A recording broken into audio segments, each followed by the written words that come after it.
Bismillahirrahmanirrahim. Assalamu alaikum everyone. My name is Aiza Fidan Mari and I am a level 1 student at Rahan School, Islamabad, Maroko campus. So आज हम मौजूद है एक new guest के साथ। आज हम इनसे इनकी लाइफ जर्नी के बारे में जानेंगे। सो चलिए शुरू करते हैं। सबसे पहले अस्सलाम वालेकुम मैम, कैसे हैं आप? अल्हम्दुलिल्लाह मैं भी बिल्कुल ठीक हूँ। आप पहले अपना शॉर्ट सा इंट्रोडक्शन करवा दें। My name is Hafsa Borosha Bakir and I'm an electrical engineer, and right now I'm working on the different technical skills for the students. Many of the skills आपको पता है कि आप लोग already online सीख रहे हैं, prompts हैं, different चीज़ें हैं जिसे आप सीख रहे हैं। बट वी आर फोकसिंग कि आप ऐसे कौन से हार्डवेयर बेस्ड काम कर सकते हैं स्टूडेंट्स या टेक्निकल, जो कि आपको वो out of the boundary computer से निकल के आवाज़ नहीं आएगी, फिजिकली लोगों को रिप्रेजेंट कर सकते हैं। इसमें हमारे पास सबसे बड़ा इस वक्त जो है वो हमारा 3D प्रिंटर मौजूद है, जिस पे हम बच्चों को डिफरेंट स्किल्स भी करवा रहे हैं और डिफरेंट चीज़ों को हम इंटरेक्ट भी कर रहे हैं, ताकि स्टूडेंट्स जो हैं वो बजाय इसके कि किसी और जगह पर किसी मुश्किल काम में फंसें, तो वो ऐसी चीज़ों को, फॉर एग्जाम्पल प्लम्बरिंग है, आप प्लम्बरिंग के लिए बहुत सारी चीज़ें you can design it by yourself, customize चीज़ें। तो उसकी सॉफ्टवेयर डिज़ाइनिंग कैसी है, उसकी मॉडलिंग कैसी है और वो कैसे प्रिंट होगा, और स्टेम एजुकेशन पे स्पेशली हम बहुत ज़्यादा काम कर रहे हैं। तो ये हमारा प्रोडक्ट है जिसको हम चाहते हैं कि आप स्टूडेंट्स हमसे सीखें। हमारी ऑनलाइन ट्रेनिंग्स भी और हमारी फिजिकल ट्रेनिंग्स भी हैं। हम रेहान स्कूल आके भी हम इसको कर सकते हैं, हम इसको भी डेमोन्स्ट्रेशन दे सकते हैं। अदरवाइज हम अपने यहाँ कैंपस ब्लू एरिया में भी यहाँ पर हम बच्चों को फिजिकल चीज़ें सिखाना चाहते हैं। Thank you so much ma'am for your nice introduction. So सबसे पहले आप ये बताएं कि आप फर्स्ट यहाँ पे कैसे आए और आपको कैसे इसके बारे में आइडिया है।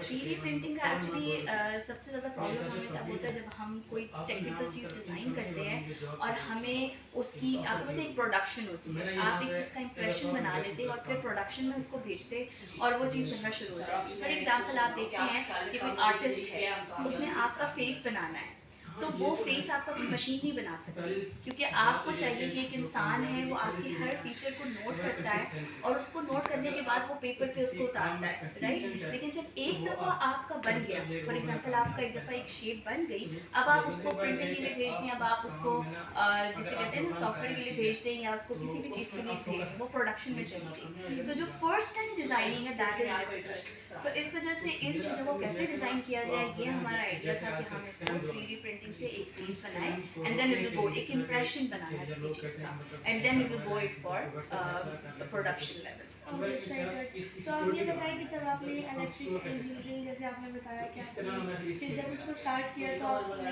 क्या हर्डल्स, क्या चैलेंजेस फेस? मेरा जो सबसे मोटिवेशन है बिहाइंड माय वर्क कि लोगों को एक ऐसी जिसे कहते हैं ना एक ऐसे सिनेरियो से निकाल देना जहाँ पर वो लेबर वर्क आपको एम्फसाइज कर रहा है, राइट, कि you have to take out. मेरी डिग्री भी ऑटोमेशन में है और हम लोग ज़्यादातर चीज़ों पे इस तरह काम करते हैं कि स्मार्ट मॉडलिंग करें चीज़ों पे, ताकि जो ह्यूमन माइंड है, सबसे ज़्यादा क्रिएटिव चीज़ जो इस दुनिया में वो ह्यूमन माइंड है।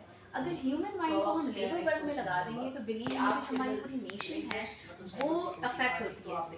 सो अगर आप किसी इंसान को बचपन से बता दें you are not involve in labour work, labour में एक पैटर्न है कि बस उसी को रिपीट करते जाना है, तो उससे आप उसको निकाल के क्रिएटिव की तरफ लेकर आए और जैसे ही आप उसको लाएंगे ही कैन इजीली अंडरस्टैंड। जब उसका बचपन से 7 से लेके 15 ईयर्स तक उसका एक इम्प्रेशन, उसका एक माइंड वो ऐसा होगा, so it will be very helpful for him. तो सबसे ज़्यादा स्ट्रगलिंग हमें यही होता है कि पेरेंट्स को मोटिवेट करना, उनको बताना, उसके बाद फिर उन स्टूडेंट्स को इनकरेज करना। देखिए ये चीज़ बहुत आसान है, मेरा काम है मैं रोज़ाना आके बैठती हूँ और मैंने पेजेस को पलटना है, रोज़ मैंने पेजेस को पलटना है, ठीक है, ये बहुत आसान काम है।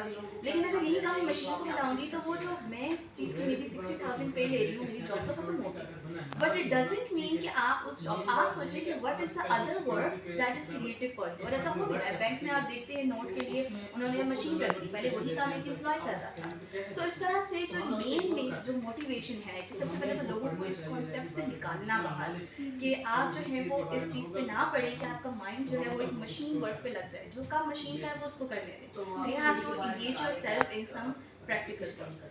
सो आप मुझे ये बताइए जब आप इधर फर्स्ट डे आए तो आपका कैसा, मतलब कि इसको देख के कैसा एक्सपीरियंस, आपके माइंड में क्या फीलिंग्स है? जब मैं यहाँ पर पहली बार आई थी तो कुमार सरमार के साथ ही काम किया एंड आई वाज लाइक, आपको पता है कि जब 2019 में जब मेरी रिसर्च थी IoT पे, तो उस टाइम पे कोई भी काम नहीं होता, many of the people they don't know कि what is IoT and how we gonna link it with AI। तो मैं उनके पीछे पड़ गई, उनके और सरमार के, कि मुझे काम ही IoT पे करना है। अब आप देखिए कि कितना चैलेंजिंग है कि आप अगर किसी ठेले वाले को फॉर एग्जांपल समझा रहे हैं कि AI क्या है, उस टाइम पे जो हमारी रिसर्च थी वो IoT पे चल रही थी और हम जो है यहाँ पे लोगों को IoT समझा ही नहीं पा रहे थे। So आपको पता है दैट टाइम व्हाट हैपेंड कि इन दोनों ने मुझे इनकरेज किया कि आप अपनी IoT की कंपनी ओपन करें और फिर उस कंपनी को हमने स्क्रैच से चीज़ों को देखा। और तो मैं ये नहीं कह रही कि हम बहुत ही ज़्यादा कोई टेस्ला की तरह कोई बहुत ज़्यादा हम अप्रोचेबल हैं, लेकिन हम वी आर ट्राइंग कि हम अपनी प्रोडक्ट्स बनाएं, अपने अपने लेवल के लोगों के साथ काम करें और उसके बाद फिर अपने तरीके से उसको इनकरेज करके एक प्रैक्टिकल वर्क की तरफ। सो आप हमारी ये पॉडकास्ट की लास्ट में कोई एडवाइस देना चाहेंगे हमारे व्यूअर्स को?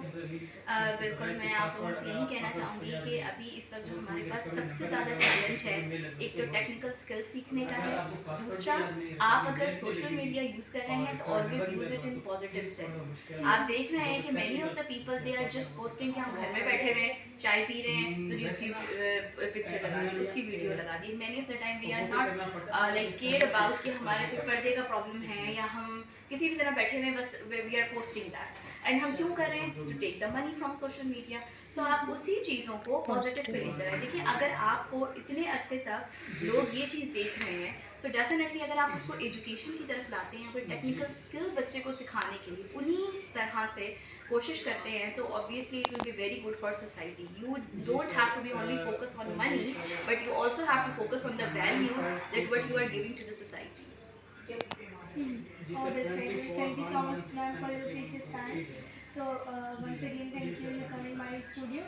So, we will end this podcast. So, this was my podcast with ma'am. I hope you like it. Thank you so much for watching. Allah Hafiz.